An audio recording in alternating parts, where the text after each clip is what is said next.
El Colegio de México presenta Historia de la Globalización con Carlos Marichal.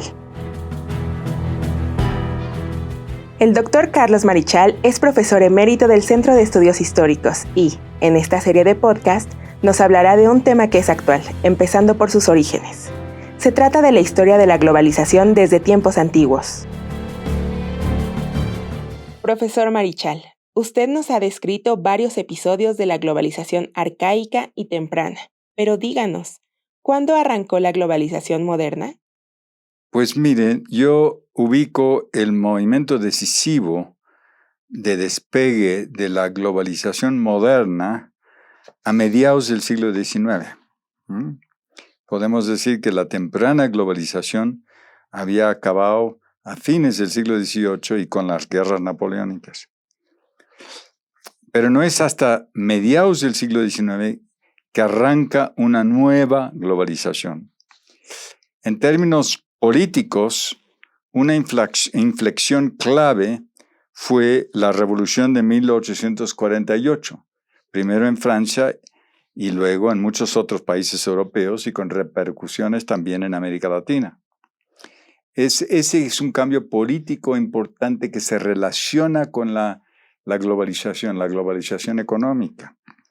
Este cambio político nos habla del ascenso de los regímenes liberales a mediados del siglo XIX, de la burguesía y en algunos sentidos del fin del antiguo régimen, de las monarquías absolutas, y el paso a los regímenes parlamentarios, liberal parlamentarios, y también el despegue de los estados nacionales, pero eso ya se había dado desde 1810-20. A mediados del siglo XIX, en cambio, tenemos un avance sobre este proceso en términos políticos con la Revolución de 1848, un inicio de democratización, internacionalización del esquema y modelo liberal. O sea, eso es un tipo de globalización política, podría decir. Pero en términos económicos, la globalización a mediados del XIX se expresaba a partir de una serie de cambios que se difundieron mundialmente, desde Europa y, en cierto sentido, desde los Estados Unidos, que eran dos zonas muy dinámicas económicamente a mediados del XIX. Se vinculaba esto con la difusión de la revolución industrial, que había arrancado en Inglaterra en el último tercio del siglo XIX. Pero ya hacia 1850 se observaba que otros países le copiaban a Inglaterra. El primer pelotón de industrializadores estaba compuesto por Inglaterra, Francia, Bélgica, Alemania y los Estados Unidos, conocidos en la literatura sobre desarrollo económico como los first comers. Pero ¿cuáles eran los second comers?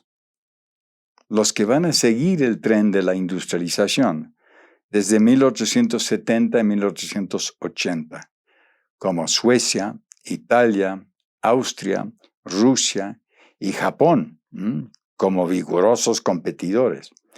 Y algo más tardíamente por España, Polonia, Checoslovaquia, Canadá y algunos más. Finalmente, podemos hablar de una tercera ola de industrialización ya entrado al siglo XX con los inicios de la modernización fabril en Argentina, Brasil, México, Turquía y algunos países adicionales de la llamada periferia capitalista. Son los que últimos en entrar ya en la carrera de industrialización. En una palabra, se trataba de la difusión del capitalismo, que pasó de las fronteras naciones y fue convirtiéndose en un capitalismo cada vez más internacional, más global. Pero volvamos a mediados del XIX, a 1850, 1840. Esa es la década clave cuando empieza a haber conciencia de que el capitalismo empieza a globalizarse e internacionalizarse. Y había una clara conciencia de eso ya en esos años. Por ejemplo, Recordemos que la revista más antigua de tipo económica, The Economist, que sigue publicándose, se fundó en 1843, muy a favor del libre comercio, entonces y ahora. Pero también es la época de la publicación del Manifiesto Comunista de Karl Marx en 1848, quien enfatizaba el surgimiento y la extensión de la burguesía industrial y del proletariado, como fenómenos nuevos que marcaban una nueva etapa en la historia económica y social del mundo. Ahora bien, hemos hablado de revoluciones industriales, pero esto va acompañado por una serie de revoluciones económicas complementarias. No solo industrial, sino, como decía la gran historiadora inglesa Phyllis Dean, una verdadera constelación de revoluciones.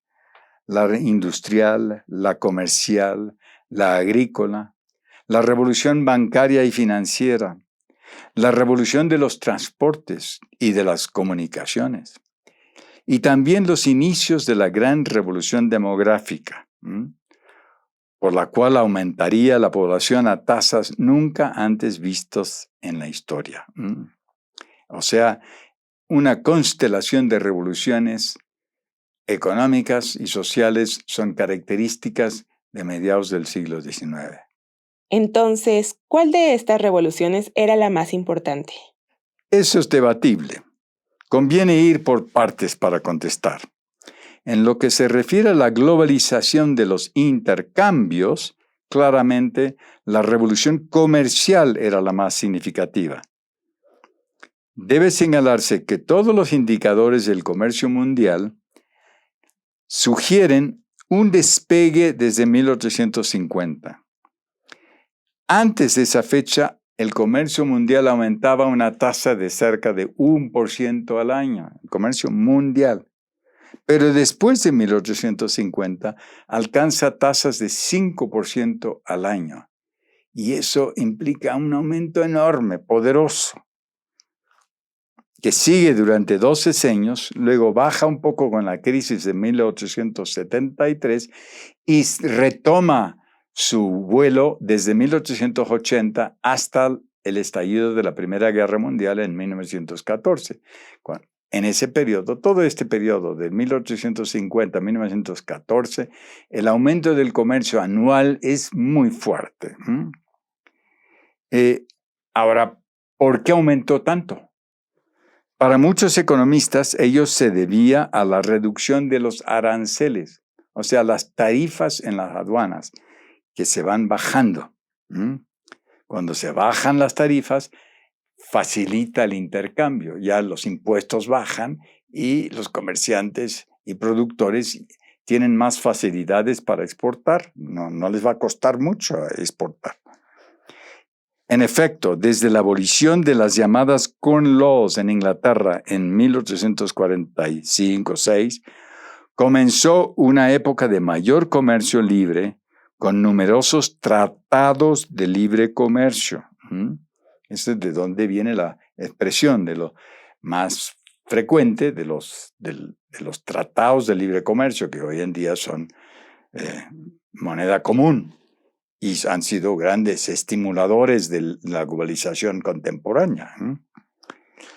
Pero aparte del impulso comercial, del libre comercio, de los múltiples tratados de libre comercio entre Inglaterra y Francia y Alemania, Italia y Inglaterra, y luego con muchos otros países, hay otro fenómeno, que es la revolución financiera, cuando comienzan a realizarse exportaciones de capitales de un país a otro, ¿no? Siendo liderados por Gran Bretaña, que empezó a hacer inversiones de portafolio y directas en los Estados Unidos y Canadá, en Australia y la India, pero también flujos menores a América Latina, a Asia y África. Estos flujos de capitales son parte de la globalización, del intercambio entre naciones. Esto ocurrió como consecuencia de la revolución financiera que se consolida en los años de 1850 en adelante, a partir del surgimiento de la banca comercial e hipotecaria. Antes había bancos privados, pero no bancos como sociedades anónimas, grandes bancos y grandes bancos comerciales e hipotecarios. A mediados del siglo XIX empiezan a despegar, sobre todo en Europa y los Estados Unidos, pero luego en otros países. Y también se da el despegue de las bolsas, grandes mercados de capitales, mucho mayores de cualquier antecedente histórico, con el liderazgo de Londres, París, Berlín, Nueva York, pero también muchos mercados secundarios. También debe subrayarse que este proceso desde los años de 1850 tocó América Latina, con el surgimiento de un centenar de bancos comerciales entre 1850 y 73. O sea, América Latina iba más lento, pero pronto estaba entrando en las primeras fases de transformación capitalista. Es un fenómeno globalizador porque en América Latina lo que hacen es los distintos grupos de élites copiar la creación de bancos comerciales hipotecarios que estaban surgiendo en otros países. Se crean muchos bancos. En México, el primer banco que se crea es el Banco de Londres y México, fundado en 1864, en pleno régimen de Maximiliano. Es el primer banco comercial en México. Pero no hay muchos más en ese momento. Ahora, en Brasil y Cuba, en cambio, se crearon en esos años como 20 bancos comerciales. Y en Argentina, Chile y Perú, al menos una docena en cada país. Y en cada uno de estos países también se crearon las primeras bolsas, pero eran bien pequeñas. Las grandes bolsas eran las de Londres, París y Nueva York, como lo siguen siendo hoy en día. Y hacia ellos afluían fuertes cantidades de capitales dentro de cada país y desde fuera. Y esos capitales iban para invertir en sociedades anónimas, que son una nueva forma de organización empresarial que caracteriza el despegue del capitalismo. Las sociedades anónimas, o sea, sociedades de acciones, donde muchos inversores se juntan, compran acciones y crean una bolsa de capitales, si se quiere, dentro de la bolsa, para crear una empresa.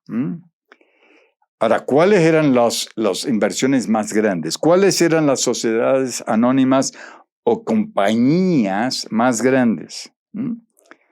Pues estas resultaron ser los ferrocarriles, desde 1840 en adelante, que casi siempre se organizaban como sociedades anónimas porque requerían grandes cantidades de capitales por ser empresas muy grandes.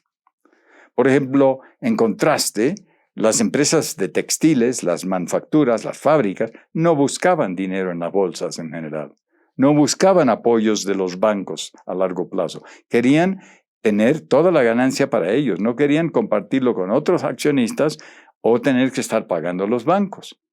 Pero en el caso de empresas más grandes como ferrocarriles no había opciones. No había ningún individuo que podía financiar un ferrocarril. Necesitaba juntar 10, 15, 20, 100, 200, 300 accionistas o más para crear empresas tan grandes. Los ferrocarriles realmente representaban una forma mayor y más avanzada del capitalismo y se convirtieron en las mayores empresas en muchos países.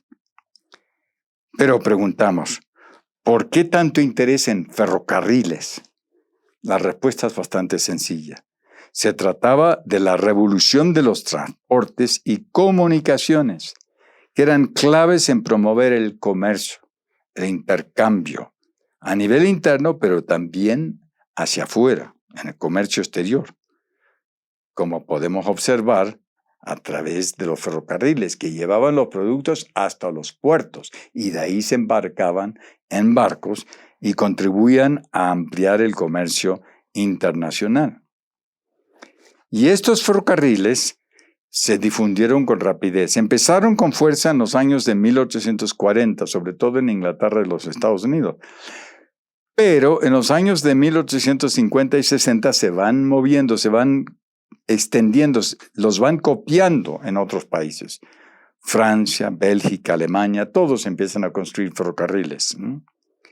Para 1870 ya había unos 200,000 kilómetros construidos en el mundo.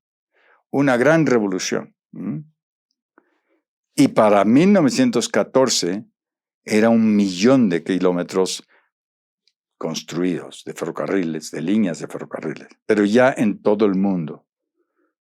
Y yo creo que la revolución ferroviaria puede verse como un antecedente de otra revolución posterior de transportes, la revolución del siglo XX, que es la automotriz, pero nos estamos adelantando.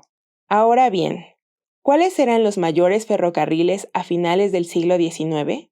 Eran los ferrocarriles transcontinentales. Estos iban desde un océano a otro en muchos casos. Los de Estados Unidos, el primer ferrocarril transcontinental, era el Union Pacific y el Central Pacific, que se unieron en 1869, creando una empresa que podríamos decir globalizada, financiada con capitales europeos y norteamericanos, pero construido con trabajadores irlandeses y coolies chinos. Ese ferrocarril conectó Nueva York con San Francisco, o sea, el mundo atlántico con el Pacífico. Y eso nos habla de un proceso de globalización, conectando los mundos del Atlántico con el Pacífico. Un segundo ferrocarril transcontinental fue el Pacific Railway Company, que unió Montreal con Vancouver. Es un ferrocarril de 8,000 kilómetros y sigue siendo el ferrocarril más largo del Norteamérica. Una gran empresa, sigue operando hoy en día. Así nos habla de temprana globalización. Bueno, no es temprana globalización, ya es una globalización moderna, pero que hoy en día en la globalización contemporánea sigue existiendo. En México también los ferrocarriles empezaron a extenderse desde 1880, pero ya no horizontalmente, sino verticalmente, conectando México con los Estados Unidos. Por ejemplo, el ferrocarril central y el ferrocarril nacional, que son construidos desde la Ciudad de México hasta la frontera y conectan y entroncan con los ferrocarriles norteamericanos, creando una malla, una red de ferrocarriles que permite una creciente integración entre la economía mexicana y la norteamericana, inclusive con Canadá. O sea, esa es una época cuando parece que va a haber una integración económica entre los tres países, México, Estados Unidos y Canadá, a través de los ferrocarriles. Eso siguió hasta 1910, pero con la Revolución Mexicana se paró, porque el comercio vía ferrocarriles y el transporte bajó mucho. Y con la guerra del 1914, la Primera Guerra Mundial, baja todavía más. Entonces, es un primer proceso de integración económica, un tipo de previo TLC, el antecedente del TLC, que de 1880 a 1914 se dio, pero luego no se paró del todo, pero disminuyó su velocidad de integración. Otros ferrocarriles transcontinentales que reflejan esta época de globalización es el famoso Expreso de Oriente, que conectaba París con Istambul. Eso pueden recordar la famosa película del Expreso Oriente, en el cual se relata la historia que cuenta Agatha Christie, ¿no?, de una serie de asesinatos en el Expreso de Oriente. Una película muy famosa, una novela todavía más famosa. Vendió millones, ¿no? Ahora, la línea más larga de esa época es el Transiberiano, que se construye entre 1890 y 1910, conectando San Petersburgo, Moscú con Vladivostok. O sea, cubre todo Rusia hasta el país más extenso del mundo, desde San Petersburgo hasta Vladivostok, conectando el mar Báltico con el Pacífico, ¿no? Sigue siendo el ferrocarril más largo del mundo, sigue operando, ¿no? Así que esa es una experiencia interesante de la globalización moderna. ¿Y fueron solamente los ferrocarriles responsables de la revolución de los transportes? Ciertamente no. También debemos mirar a los cambios en la navegación y en las comunicaciones, o sea, integración, conexiones. Yo vuelvo a repetir, porque eso es eje de la globalización. La mayor parte del comercio mundial intercontinental se realiza en la marina mercante a través de los océanos. Entonces, ¿y ahora? Son la fuente más importante de comercio mundial. Ahora, desde 1850, el comercio ya no se hace en el mar solo en barcos de vela, sino también en vapores, barcos de vapor. Pero apenas empiezan, 1840-50. Ahora arrancan ahí. Entonces es una señal clara de cambios tecnológicos que están hablando de una inflexión, una revolución en los transportes marítimos, en este caso. Los barcos de vela siguen siendo muy importantes a lo largo del siglo XIX. ¿Por qué? Pues porque era más barato. La energía que necesitaban venía ¿de dónde? Del viento y de las corrientes marítimas. Dos fuentes de energía gratis. Entonces los barcos de vela se mueven de manera barata, como había sido desde hace miles de años. Y tienen la ventaja de que pueden transportar mucho tonelaje en un barco. En el siglo XVI eran 200 toneladas, en el XVII 200, 300, en el siglo XVIII ya 400, 500, 600 toneladas es común en un barco. Pero en un barco de vapor en el siglo XIX ya puede transportarse 1,000 toneladas, ¿no? 2,000 toneladas. Ahora, ¿cuándo gana la batalla el vapor contra la vela? Pues uno pensaría que ya sería pronto, desde mediados del siglo XIX, pero no es cierto. Hasta 1890 todavía los barcos de vela dominan a nivel mundial. A partir de 1890 los vapores, así nos habla de la fuente de energía, que es con carbón, máquinas de vapor y carbón, ganan desde 1890. La pregunta es ¿por qué? Y la respuesta es muy sencilla. Los ingleses desarrollaron máquinas de vapor más eficientes que permitían consumo de menos carbón. Cuando consumían mucho carbón, mediados del siglo XIX, los barcos tenían que transportar mucho carbón en sus bodegas para cruzar el Atlántico. Pero eso hace que pesen mucho y que vayan lento. Para fines del siglo XIX, las mejoras tecnológicas, motores más eficientes, hacen que ya sea rentable el vapor transatlántico, vapor transpacífico, vapor en el mar Índico, y empiezan a transportar productos a granel, productos manufacturados y cada vez más pasajeros. Y la migración mundial aumenta porque los pasajeros, los migrantes, tienen mucho más confianza en barcos de vapor. Subir a un barco de vela era atractivo porque era un poco más barato, pero también era más peligroso y más largo el viaje. Un barco de vela muchas veces podía tardar 1 mes para cruzar el Atlántico, pero un barco de vapor podía hacerlo en 10 días. Entonces, las migraciones masivas son alentadas por los barcos de vapor. Se aceleran las grandes migraciones, Europa a Norteamérica, desde 1880 a 1914, 20 millones de migrantes de Europa a Norteamérica y 13 millones de Europa a Sudamérica. Son las dos zonas de recepción de mayor cantidad de migrantes, migraciones masivas, ¿no? Hoy en día hablamos de migraciones y son en general hacia Estados Unidos o hacia Europa. A fines del siglo XIX eran todos hacia Estados Unidos o Sudamérica o Australia, excepto unas migraciones importantes de China y de la India al sudeste asiático, a Singapur, Indonesia, etcétera, donde los ingleses y los holandeses tenían plantaciones y contrataban millones de trabajadores de India y China.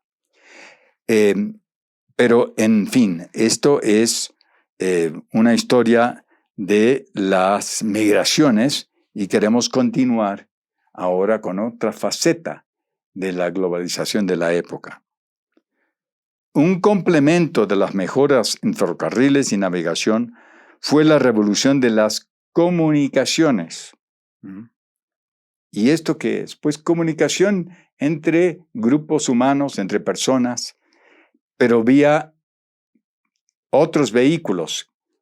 Un vehículo tecnológico nuevo que se inventa en esta época, que habla y promueve la globalización, son los telégrafos. Los telégrafos permiten una comunicación instantánea.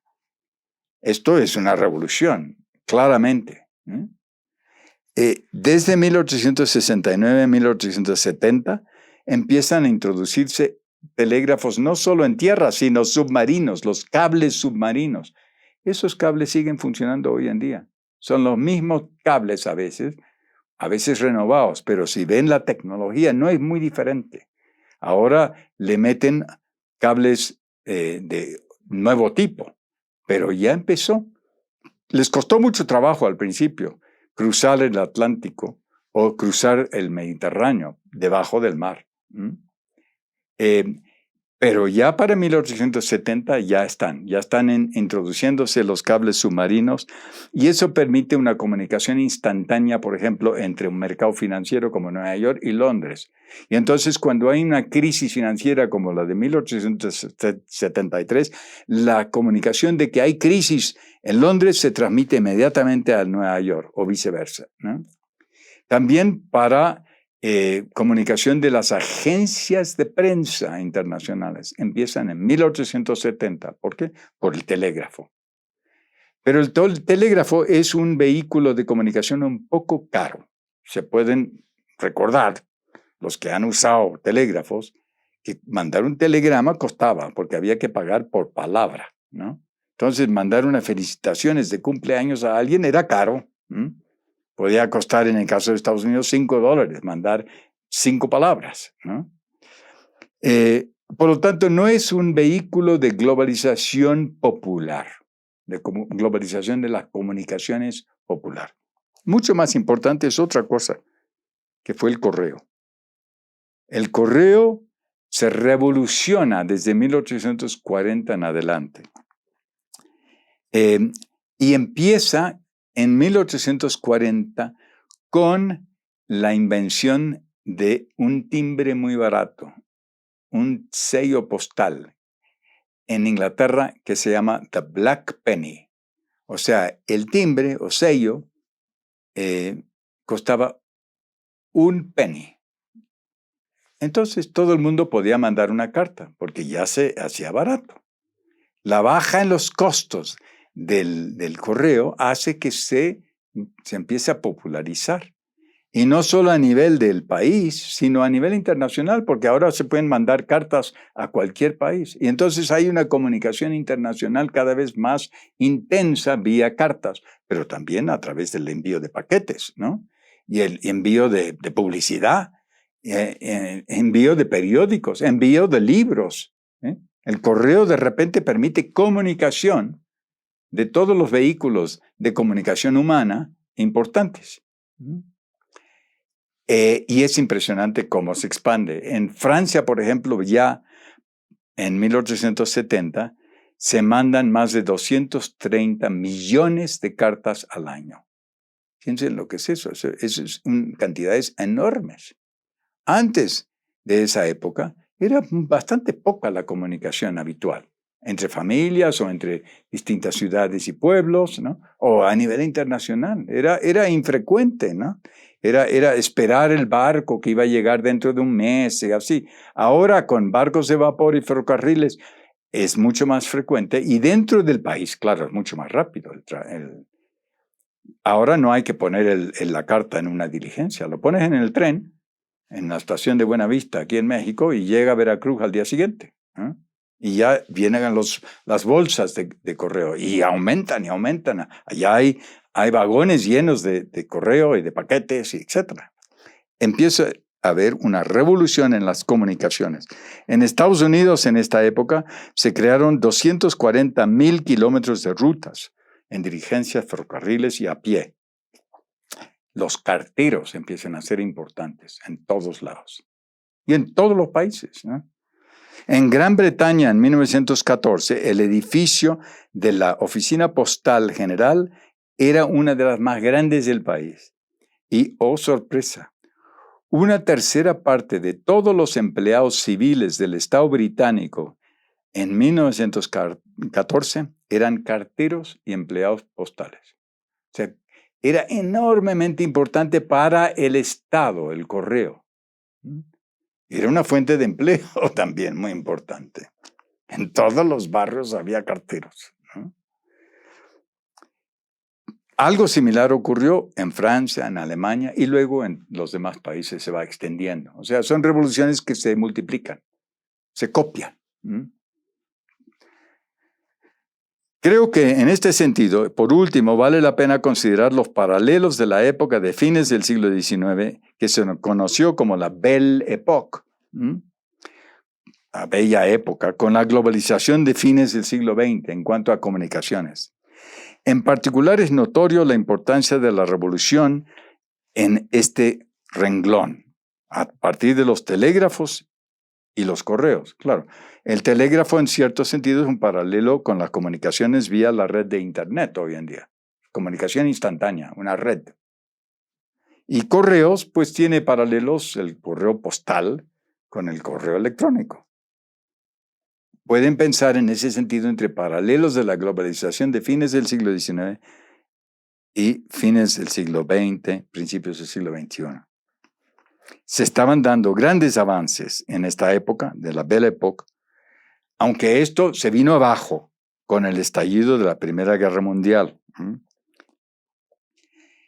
La Gran Guerra provoca una desglobalización y este en realidad es el tema que nos interesa tratar en el siguiente episodio. Así que muchas gracias por escuchar y seguiremos en la próxima sesión. Gracias, y los esperamos en el siguiente episodio de Historia de la Globalización con Carlos Marichal. Esto es una producción de la Coordinación de Educación Digital del Colegio de México.